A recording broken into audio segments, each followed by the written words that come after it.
La transition réussie, c'est vraiment quand le jeune est bien avec le médecin adulte. Ça peut prendre, du temps. Ça peut se faire dès la première rencontre. Souvent, il faut 2, 3, 4 rencontres. Quand on voit son médecin tous les 6 mois, ce qui est le cas de beaucoup de maladies chroniques, bah, oui, ça fait 2 ans avant de dire: «La transition est réussie».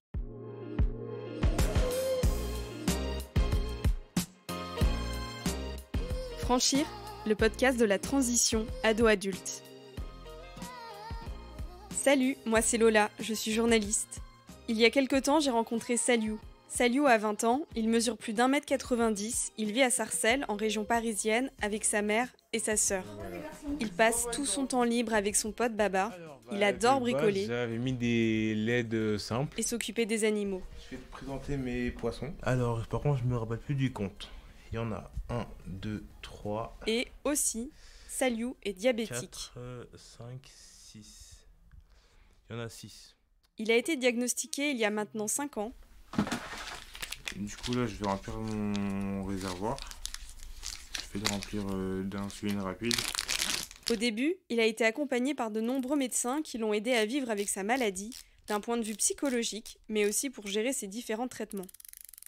Et puis un jour, il a fait sa transition. Mais pas celle à laquelle vous pensez, non, pas celle-là. Saliou a fait sa transition médicale. Et tu peux me dire un peu ce que c'est une transition? Parce que je suis pas sûre de voir ce que c'est en fait, dans ce contexte. Alors, la transition, c'est quand en fait tu passes du service pédiatrie au service adulte. Ok. Et il y a plein de facteurs qui entrent en compte. Le service en adulte, c'est toi qui fais tout seul. Tu es quand même accompagné par un corps médical, mais en grande partie, c'est toi qui gère tout, en fait, qui gère tout. Le service adulte, c'est un peu le but quand même de se gérer entre guillemets tout seul. Au niveau des rendez-vous, traitements, suivi médical, c'est une nouvelle étape dans sa vie.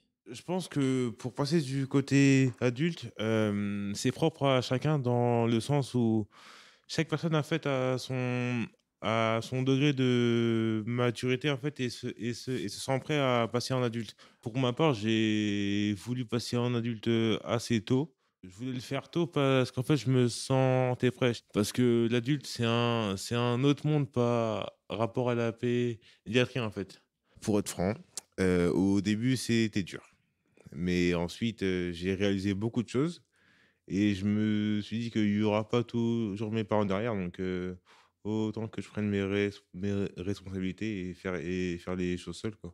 Pour connaître les enjeux de ce passage, Saliou va nous emmener à la rencontre des acteurs et des actrices de la transition médicale ado-adulte. Du coup, là, je vais te présenter le docteur Paul Jacquin. Avant sa transition, Saliou était suivi par le docteur pour adolescents Paul Jacquin. Bonjour docteur. Bonjour Saliou. Saliou m'emmène le voir dans son bureau de l'hôpital Robert Debré pour mieux comprendre en quoi consiste cette fameuse transition. Pour vous, c'est quoi une transition? Alors on a pris le mot transition parce que, c'est plus large que, le passage. En fait, le passage, c'est juste, vous êtes en pédiatrie et puis crac, vous allez en adulte, voilà, vous êtes passé d'un endroit à l'autre. La transition, c'est bien quelque chose qui est plus progressif, dans la tête et dans les faits, et donc ça se prépare, ça s'anticipe et on dit: «Bah, peut-être dans 1 an, peut-être dans 2 ans, vous allez passer en adulte». Les liens qu'on a avec l'équipe pédiatrique, il va falloir, en changer. Et c'est souvent un ensemble intriqué, hein. La prise en charge d'une maladie chronique, c'est à la fois prendre des médicaments, se sentir malade, s'attacher à des personnes qui vont être des soutiens, le médecin, l'infirmière, enfin, et tout ça, ça se construit sur des mois, des années. Et quand il s'agit de changer, bah, ça peut être très compliqué. Donc on préfère transition que passage parce que ça indique cette période d'anticipation et de préparation. Et puis ensuite, au moment du passage, un accompagnement. On essaye de vraiment baliser au maximum ce passage, de ne pas adresser les gens n'importe où, d'être sûr qu'ils soient arrivés. Et une fois qu'ils sont arrivés, d'être sûr que ça fonctionne. Cette rencontre, elle n'est pas forcément réussie, elle n'est pas forcément facile. Et il y a un certain nombre de situations où ça ne se passe pas bien, où en tout cas, le jeune se sent pas accueilli, pas entendu, pas compris, ou tout simplement une question de personne qui ne lui plaît pas. Là, c'est à risque. C'est justement là quand le passage risque de rater. C'est-à-dire que cette première rencontre se solde par j'ai pas envie d'y retourner. Et du coup, il n'y a plus de médecin référent. Souvent, les jeunes qui sont comme ça déçus par cette premier rendez-vous n'osent pas retourner en pédiatrie, n'osent pas dire que ça ne va pas, et du coup, ils font rien. Et le rien, ça veut dire pas de suivi spécialisé, ça veut dire quand même pas mal de risques potentiels. Bah, quand moi j'ai fait ma transition, on m'a parlé de transfert et j'aimerais savoir c'est quoi la différence entre transfert et transition, du coup. Alors, transfert, c'est comme passage, c'est-à-dire c'est juste l'action de changer de service. C'est une opération simple entre un point A et un point B. Transition, c'est une tranche de vie.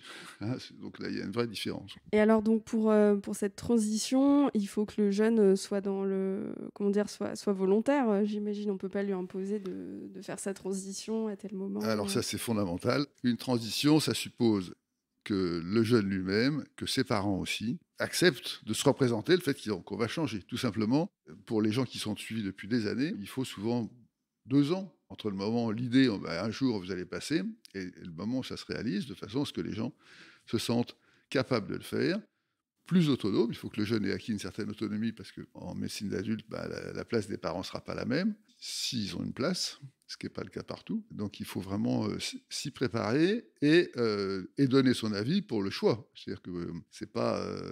il y a plusieurs possibilités, généralement, hormis certaines maladies où on n'a vraiment pas le choix. Il y a un seul spécialiste d'une maladie rare. Pour les maladies plus fréquentes, il y a le choix de l'hôpital, du praticien dans l'hôpital. Et donc, il faut laisser aux jeunes ce choix-là, et éventuellement à ses parents, éventuellement au médecin traitant, qui a aussi des correspondances. Enfin, oui, ça fait intervenir plusieurs personnes et la vie de plusieurs personnes pour que ça se passe bien. Alors moi, je me demandais, donc ça fait intervenir tout un réseau. Et est-ce que c'est le jeune qui en parle d'abord à son équipe médicale, qu'il suit, du fait qu'il veut faire sa transition, ou est-ce qu'on lui en parle quand il commence à avoir un certain âge, qu'il va falloir penser à sa transition? Comment ça se passe? Qui coordonne un peu tout ça? Alors, je crois que ça vient rarement du jeune, en fait. Quand le suivi se passe bien en pédiatrie, personne n'a envie de changer. Et donc, nous, ce qu'on recommande, mais ça c'est un peu la littérature aussi scientifique internationale, c'est de dire il faut, dès le début de l'adolescence, au début de la puberté, dire « Ah ben vous savez, un jour, vous serez plus suivi chez nous ». Simplement qu'on se familiarise à cette idée que, grosso modo, vers 18 ans, la pédiatrie s'arrête à 18 ans, il faudra quitter la pédiatrie pour aller en adulte. Et ça, c'est vrai que c'est bien de le dire à 11-12 ans, et puis de le redire à 14-15 ans. Ça peut venir du jeune. On a quelques jeunes qui nous disent « Moi, j'en ai ras-le-bol des pédiatres, je ne suis plus un enfant, je veux passer en adulte », mais c'est quand même une toute petite minorité. La plupart sont prêts à se laisser encore coucouner encore un peu.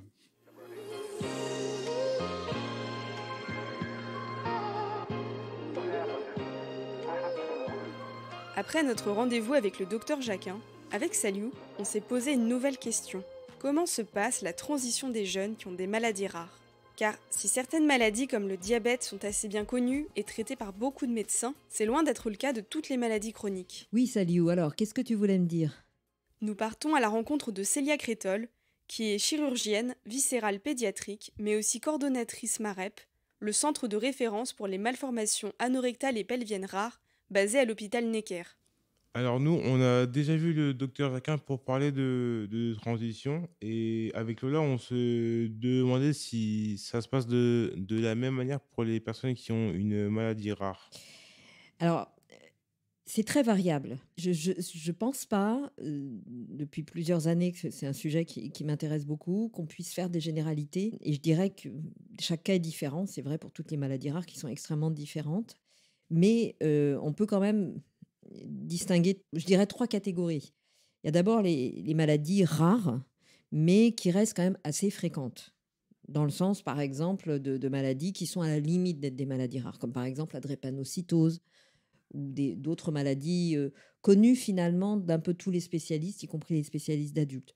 C'est des maladies qui surviennent dans l'enfance, mais qui sont connues des spécialistes d'adultes. Et finalement, quand vous êtes atteint, si ça survient pendant votre enfance, en grandissant, vous pouvez quand même trouver des spécialistes qui connaissent.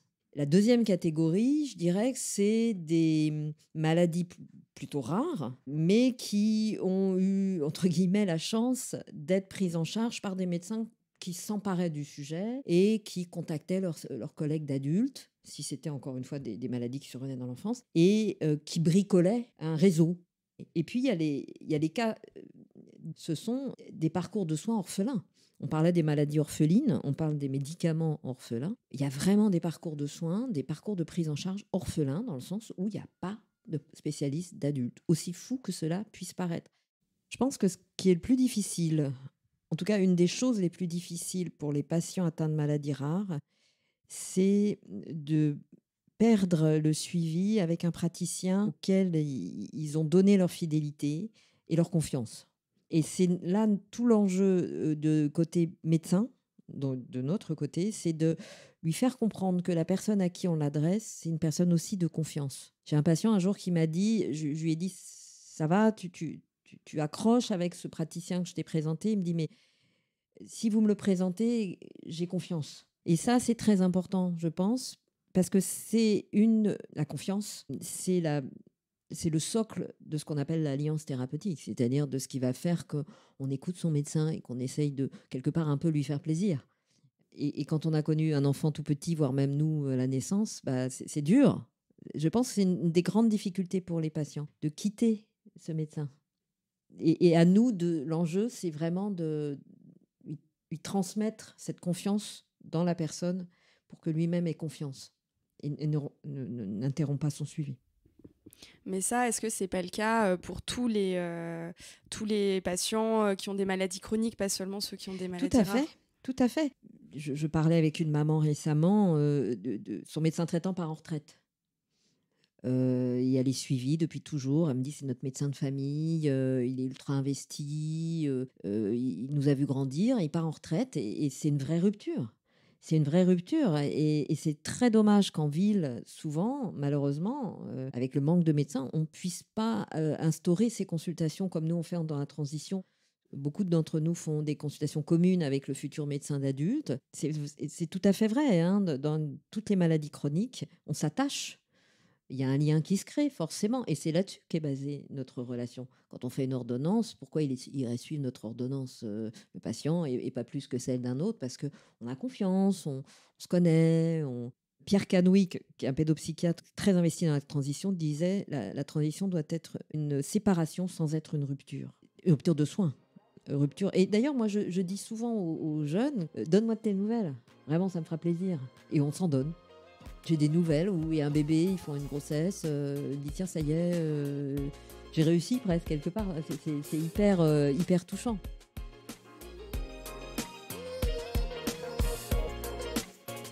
Vous venez d'écouter le premier épisode de Franchir, le podcast de la transition ado-adulte. Ce podcast vous est présenté par la filière de santé maladies rares Neurosphinx, pilote du groupe de travail interfilière transition adolescent-adulte, et la plateforme de transition Advenir, ainsi que son groupe de jeunes Comaja et le comité de jeunes maladies rares. Dans le prochain épisode, Saliou nous emmènera à la rencontre de Mariam et Clémence, 17 et 20 ans, toutes deux atteintes de maladies chroniques rares. Ensemble, nous nous interrogerons sur les liens entre le passage à l'âge adulte et la transition médico-sociale. Merci pour votre écoute. On se retrouve dans 15 jours pour la suite de Franchir.